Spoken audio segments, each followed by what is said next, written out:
Welcome to the English with Kirsty podcast from www.englishwithkirsty.com. Here I'll be sharing with you tips, information and other learning resources so that you can improve your business English.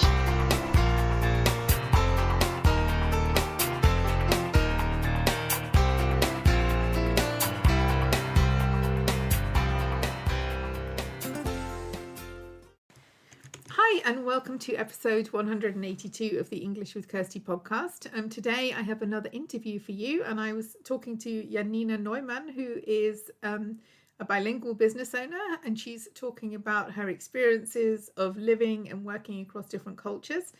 We get into all kinds of interesting conversations, to be honest, because we kept finding interesting things to talk about. So I won't do too much of an introduction now, but I hope you enjoy the interview. I hope it gives you some things to think about, especially if you are in this situation where you're working with people perhaps in the UK or in Germany. But also, even if you're not, sometimes people are just really interesting in the way we interact with one another and the way that can differ from culture to culture.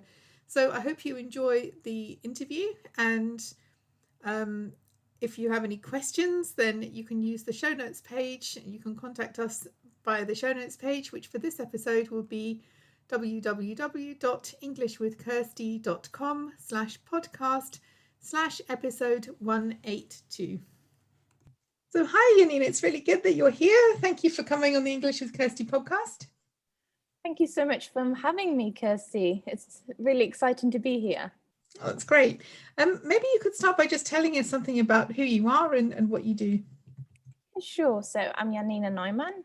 I'm a bilingual German-English graphic designer, intercultural management trainer, and business owner of Janina Neumann Design. So J&D is a bilingual design company, helping clients create a social impact in the UK and abroad.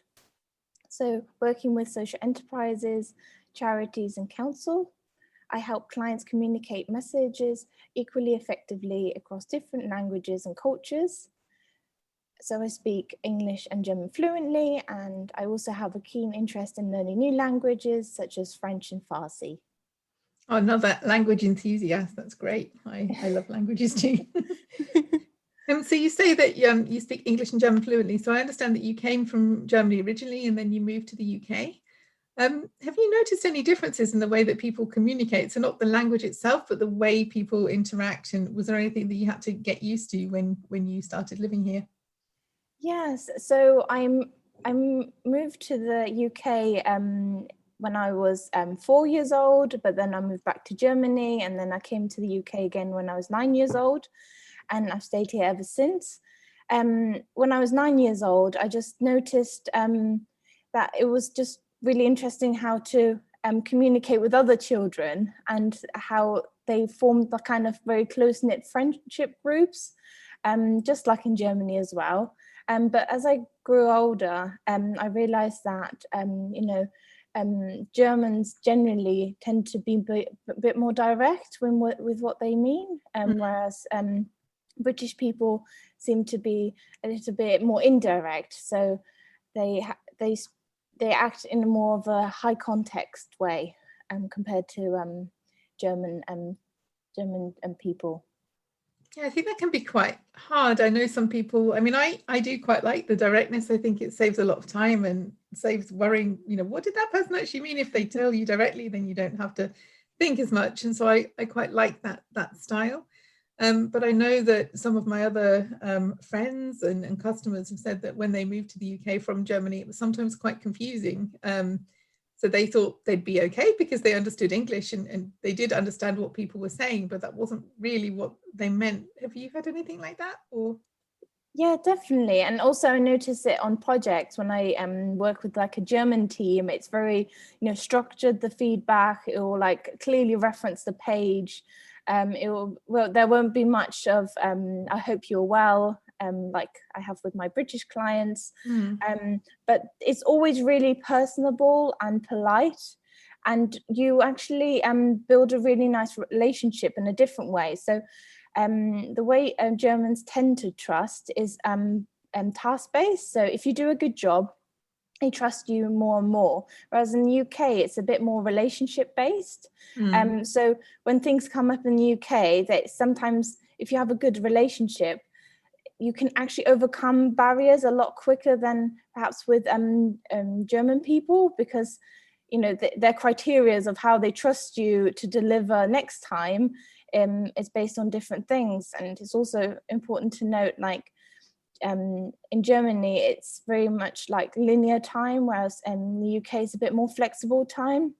That, especially with deadlines, when someone says to me in the UK, I will get back to you, like, my German perspective thinks, okay, I will give them a maximum of 1 week, because that's when I expect it by, but they might not come back to me then. And whereas in Germany, if they have some things that they need to follow up on, they might just actually write me an email to say, actually, I will come back to you in 5 days. Whereas perhaps someone in the UK might not let me know that something else has come up, because they've promised me is that they'll come back to me.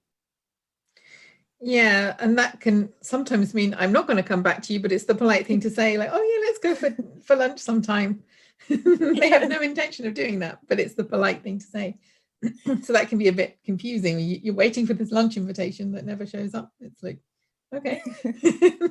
That's a great point, especially when it is about relationship building in the UK. You do take it sometimes as, oh, you do want to get to know me. But yeah, sometimes reading between the lines, understanding kind of the context. For example, recently I saw a LinkedIn post, and basically someone had commented, I love how simple your website is. So from an English perspective, I immediately thought, are they being sarcastic? Like, are they saying that the website isn't informative? But then from a language learner perspective, and also perhaps from a German perspective, I thought, okay, so they actually mean that they like the website because it is easy to navigate and also clearly communicates what they do. So I found that really interesting. Yeah, people have said that about my website too, and I've chosen to believe it's a good thing, because it doesn't have a lot of clutter on it. But I guess, yeah, some people could mean that to mean like, oh, it's more plain rather than simple being a good thing. It's reading between the lines sometimes, and I think there are also crossovers. Like with my communication style does tend to be quite direct, so I don't really fit the English stereotype. So when you're meeting with people, you never really know. Like, you can have a general expectation of how things are going to go, but you'll never really know until you actually get to know that person. Definitely. And also I think experiences blend you as a person. So, you do international work. So also that their communication style, you might slowly fit in. Like I sometimes really struggle with, I want to be direct and then I stumble because I feel like I can't be direct, but the other person is expecting me to be direct because of how I write my emails. And then I'm just thinking, what is going on with Janina? Because she feels like, it looks like she's not expressing herself, and they jump to other conclusions like, oh, something bad has happened. And and talking to people say, I actually like that you're quite direct and you trying to get things sorted, but it's also being just aware, as you say, everyone's different and these are generalizations. And also there are differences when you're working in a language that isn't your native language. Like for me, when I it's not so much an issue now, but when I started working in teams where there was a team that I was the only English person in a German speaking team, my emails were quite to the point.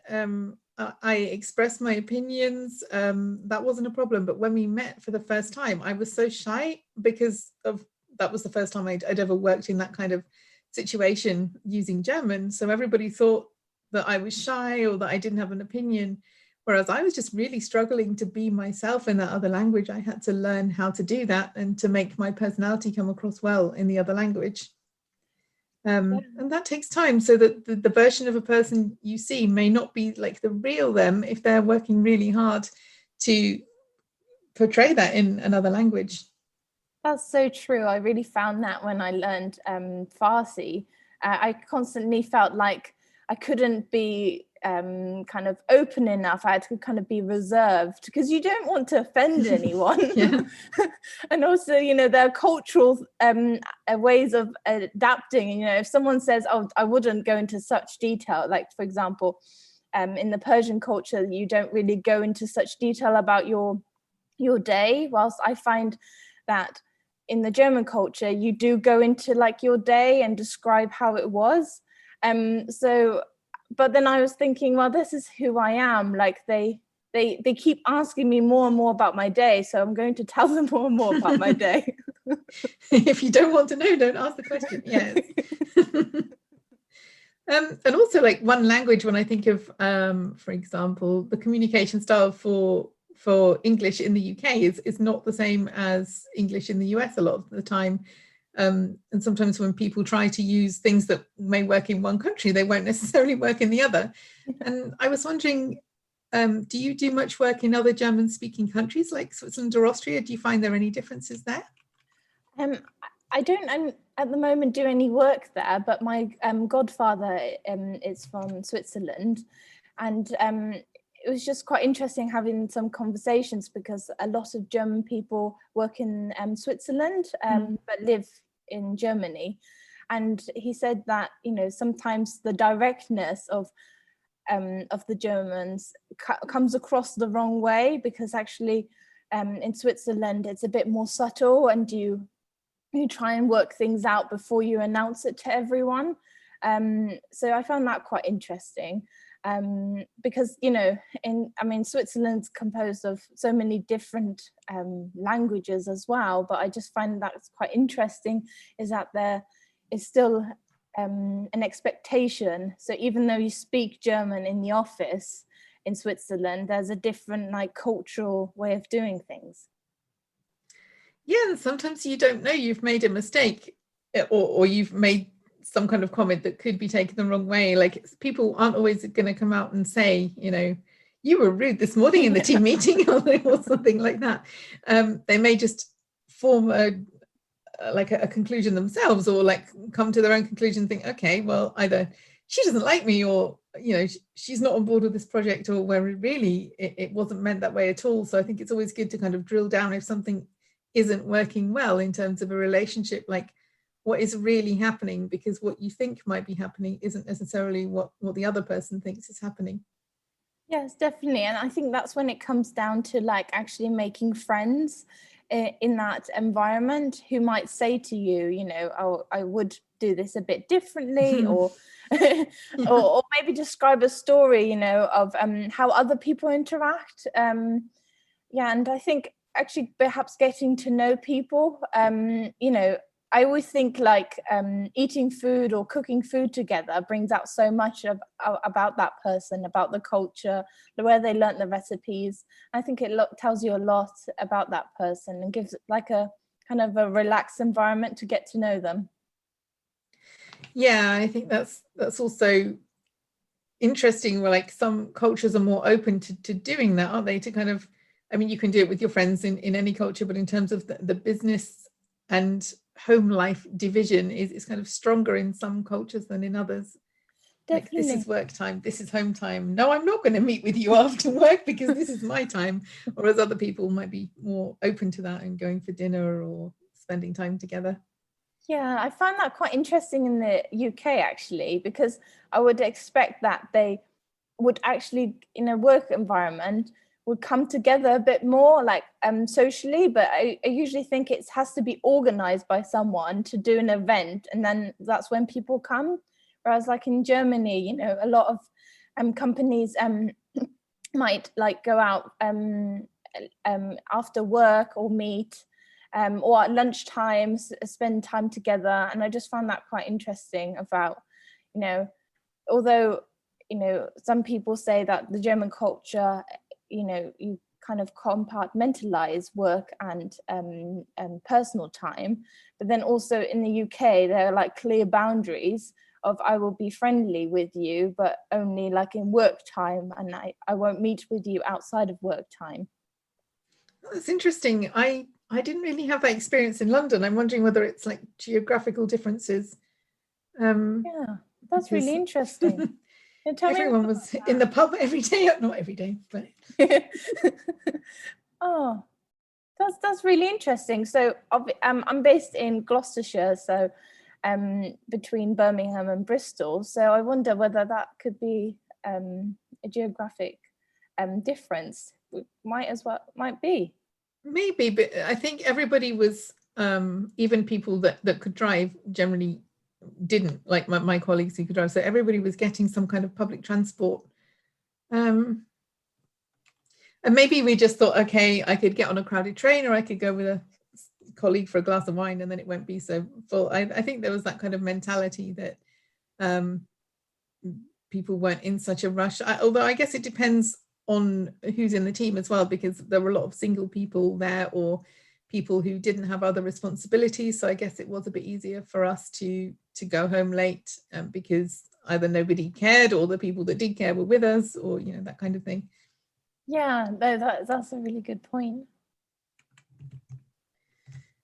Yeah, it's definitely a way to get to know people, because I found that people from other departments, if they got to know me, we had a spontaneous meal out or something. Next time I needed some help from them, or to ask them to do something for our department, it did make it easier, because they knew me from our social activities, and it wasn't just some random person emailing asking for work from them. It was better. Yeah, and you kind of understand how that person is, like if they behave in the same way socially as they do at work, like communication wise, you kind of read their emails as well in a different way. That's why I always love like talking to people on the phone first, because I then have their voice in my head, and then I can interpret their emails a bit differently. Yeah, some people just write very functional emails, don't they? You don't see so much of their personality, but that doesn't mean they don't have one. It just means that it doesn't come out in the email so much. Yes, definitely. And I also suppose, it depends on kind of the, so-called brand guidelines within that organization of how, how friendly you are, how you sign off signatures, how you communicate as well. That often comes up with my German customers, because like in a lot of English people, or people in the UK, don't write anything before their names. It's not like kind regards or have a nice weekend. It's just Kirsty, which can sound quite abrupt or quite unfriendly, like what did I do wrong? Whereas actually that's just how they sign off all of their emails. There isn't so much of an emphasis on finding something nice to put before your name. Yeah. Yes, definitely. Yeah, I suppose it's actually got a little bit more so-called informal at the end, I've noticed in the UK, with how you sign off. But also it depends of how you communicate, like coming back to if you're like that in your business, and people understand where you're coming from as well. Because they know you. Yes. I think we've covered a lot of ground in terms of the differences, but if somebody were planning to come to the UK to work from Germany or another German-speaking country, are there any more tips that you could give them for how to make that easier, or things to avoid, or things that you did that helped you? Yeah, so actually in Germany there's lots of family businesses, so it's similar in the UK. They're like either family businesses, or they're sole traders, or micro businesses. So that's really important to know, because they have like similar values in the way that there's like longevity in the business, and it's very personal. It's important to get to know everyone in the organization. The person, for example, the marketing manager might be, I don't know, the daughter of the sales director. Just understanding that it's a bit more close knit perhaps than you might initially think. But then also I think it's important to know about like the networking groups that are available, and you know, they range in being quite informal to very structured, and just being aware of like that different businesses have different goals like they do in Germany.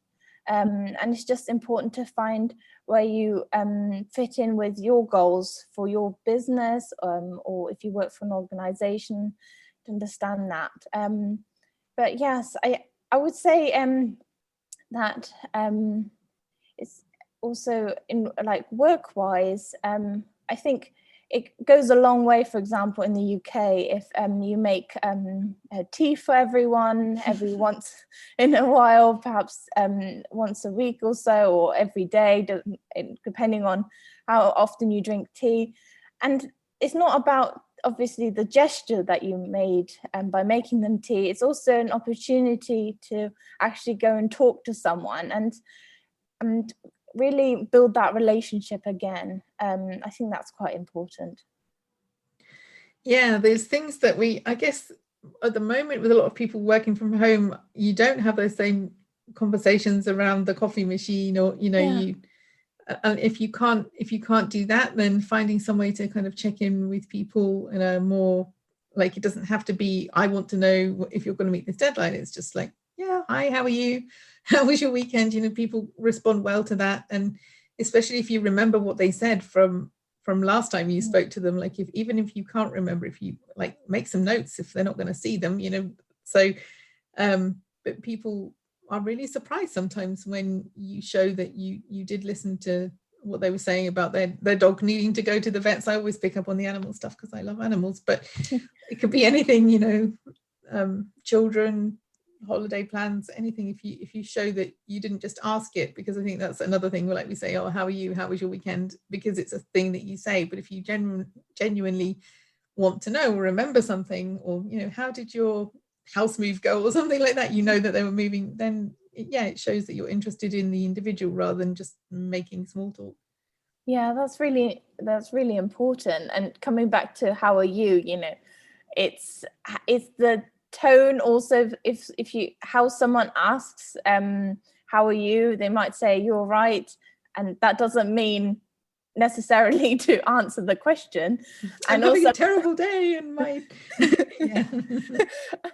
but also on emails I find it even more confusing, because now it's I hope that you're well. It's not how are you anymore. So I'm always trying to read between the lines. And also I feel like, how long is my email if I respond to how I am? And that's true. I've written that in the past. I think I write it because I do genuinely hope that people are well, but it's also like, rather than, I don't want to just start with the business, like, I want this document from you. It's a bit of a nicer way to start. But I could understand why that is a bit confusing sometimes. Yeah, definitely. And I don't notice it as such with my my German clients. They might put it at the end of the email sometimes. But I just sometimes feel that it's important to be responsive to that when you're dealing with like a client in the UK, or if you've moved from Germany to the UK, to actually say I hope that you're well, or put a question mark behind it. I usually do that. It might not be quite grammatically correct, but I then ask them whether they want to respond to that or not. So I kind of give them a hint. Especially at the moment, because sometimes people might not be, so they might not want to respond, but if they do, but also I guess it's like the balance with not oversharing as well. Yes. Like when somebody asks that, unless you can tell sometimes, but often people don't want to know your entire life story. Sometimes they don't actually want to know, so it's really hard. I mean, I want to know if I ask people, but sometimes it's just like, oh, how are you? Like, it's a thing that we say, so I guess you only really know that when you know the people a bit better. Yeah, definitely. And you can always just say, I'm well, thank you, how are you, or I hope you're well. I think just engaging with that a little bit helps to build that relationship, so that they understand that you understand how emails are written in the UK. I think that's sometimes very important. Like yesterday I met someone, a business owner, and previously he was in the army, and he was stationed in Germany, and he signed off with I hope to meet for Kaffee and Kuchen, and that just really warmed my heart up. And he doesn't even know, because he's just he's obviously just showing that he can speak German, but I just understanding that he understands the kind of the meaning behind that really helped build that relationship. Yeah, that is a thing you get used to. Like from the UK, when I went to Germany for the first time, it was like so much cake. I know they don't, like the family I was with didn't do that all the time, but it was because I was there and we were meeting different people, and I was like, oh my goodness, I need to go and do some running or something now. Yeah, no, it is nice. It's funny, but yeah, it's a nice way to get to know people, have a chat, have a coffee, share some cake. So you mentioned other languages, French and Farsi. So how has learning those helped you to understand more about those that you already speak, or how has it helped you to develop as a linguist? Apart from just learning those languages, has it helped you in other ways? Yeah. So when I learned English, I had to relearn it when I came to the UK when I was 9, and I kind of picked it up from my surroundings. And as I got better and I had to do my SATs, I kind of always wanted to just improve my English, because the better English that I spoke, the better grades I would get. And that was kind of my motivation. And when I also did French at secondary school, I kind of didn't understand that there's also a process to learning a language. So I didn't really understand that, for example, you have to learn the grammar rules, like for example, what subjunctive is, like understanding those things. And that's why I was just frightened really to speak any French. I was always happy to read it and I could understand it well. But the thing is, if you're too scared to speak, you don't actually learn the language, because it doesn't really tie in together. It's almost as if you're just learning a paragraph from a book off by heart. Like you don't really understand the application. And I really understood this when I learned Farsi, because I then started to understand, okay, this actually makes sense to learn the grammar and to understand how it's structured. And to speak to another native speaking person of that language is really nice for them, because they really appreciate it, because they're hearing like their mother tongue. So you need to understand that, okay, you're going to speak the language, you're going to make mistakes, but actually they really enjoy hearing the language from you, because it almost kind of makes you closer, because you're speaking in their mother tongue. So once I kind of understood that, I became less afraid to speak it and just be a bit more daring of, okay, how could I put these words into a sentence? And then I learn about, you put this, for example, the adjective like in a different place, or the verb. And it just makes it so much more enjoyable, and your kind of brain relaxes. So you're actually taking in a bit more information. Yeah, it's making that connection rather than just learning information. And I think when people say, oh, why are you learning languages? Everyone speaks English, which firstly, everybody doesn't speak English, but it's a different kind of connection when I'm speaking to my friends from other cultures in their language. Then it's different. It shows that I'm interested. It shows that I'm willing to learn, and not expecting them to do all the work all the time, because that is a bit lazy, expecting other people to do all the work all the time. But yeah, it's a different kind of connection. It makes it, I guess it kind of brings it alive, doesn't it? It's not just something you have to do at school, but if you've got a friend who speaks that language, or working with people, then it does make it more of a personal thing. Yes, definitely. And you get to know about their culture a little bit more. Like, for example, in Farsi, they might say a sentence which describes a kind of like a mini story. And basically you have to understand kind of the values and the moral of the story, which I found really interesting, because it just shows a different way of communicating, and that's why I understand that, you know, in Persian history there are so many famous poets, and it's kind of like a romantic language to learn. So that was quite interesting as well. Definitely lots to think about. I'm going to add your links to the show notes page, but where else can we find you online, and what's the best way for people to connect with you to find out more about what you do? Oh, thank you very much, Kirsty. We're welcome to connect with me on LinkedIn. I'd love to speak with you. The easiest way to find the Janina Neumann Design website is under www.bilingualdesign.co.uk.